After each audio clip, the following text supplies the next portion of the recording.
Hey Beamers, today we're going to talk about angry people, angry customers.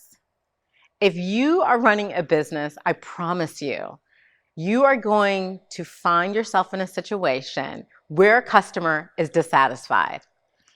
And likely they're dissatisfied because of mismatched expectations or because they did not fully understand what they were buying. Either way, whether it's the customer being unrealistic or the customer being ill-informed, and I'll give you an example, we offer a body balm and a body cream. Our body balm is pure shea butter, so it's super thick. It's an oil that solidifies at room temperature. You put it on your skin, it melts into your skin, it leaves a nice glow.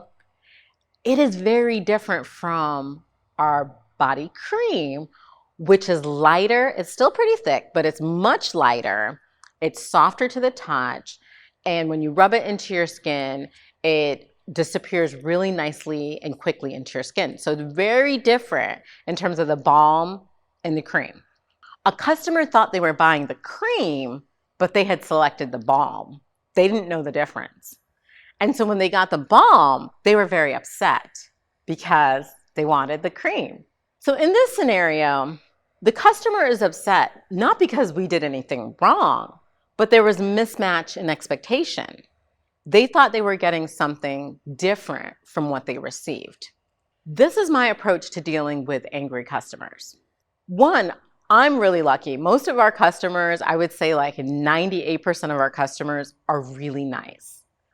Occasionally, you'll get a customer who's maybe having a bad day.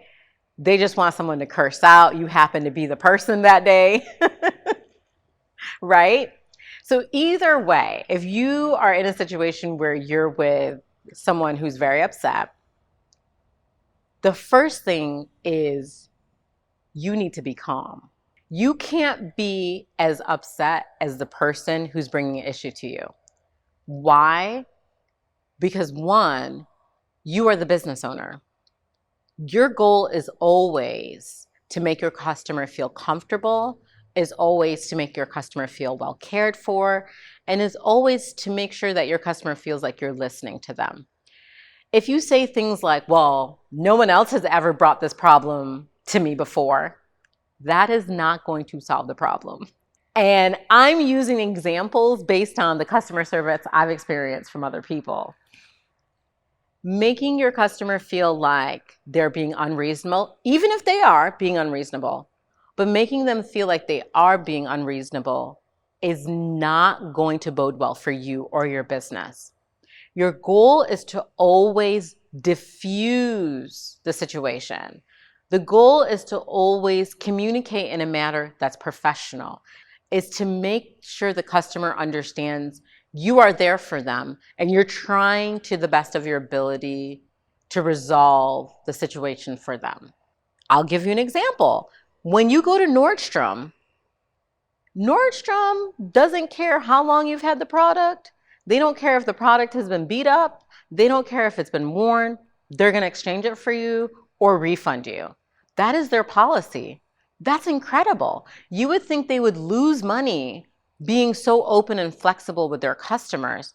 But no, they actually get more money because we're paying for that level of service with the items that we purchase. They're higher end, they're more expensive, right?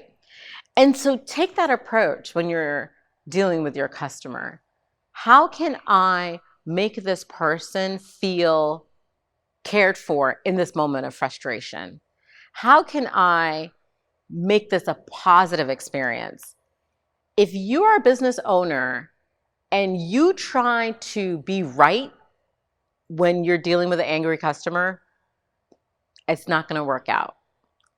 So don't explain to them in language that could trigger them or make them feel they have to get defensive with you.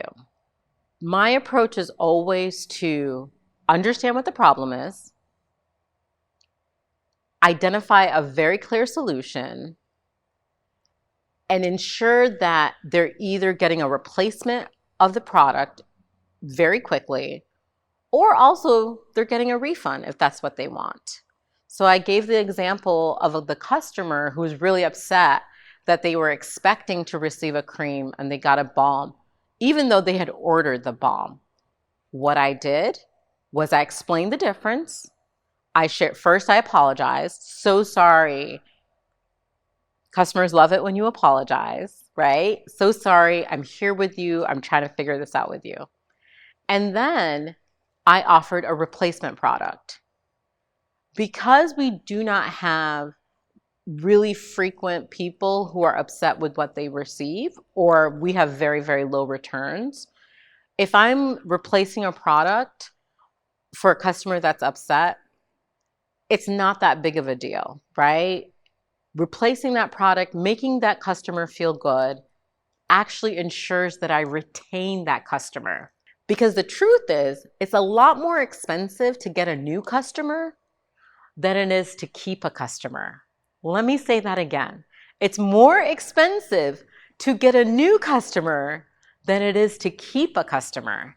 So if you already have a customer, you already have someone who's buying your product, you want to treat that customer like gold. You want to treat that customer like they mean something to your business. They matter to your business. And for me, the cost of just replacing a product is worth it versus going back and forth, arguing with the customer, trying to get my points right. If you find yourself in a situation where you're going back and forth with an angry customer, stop. Stop. If you're writing a one-page email to a customer, stop. You shouldn't be writing more than 3 sentences to a customer. And it should always be, how can I make this better for you? How can I help you? So these are the tips I have if you're dealing with an angry customer. It is your responsibility to make sure that angry customer feels supported, feels cared for, and I promise you they'll always return back to your business.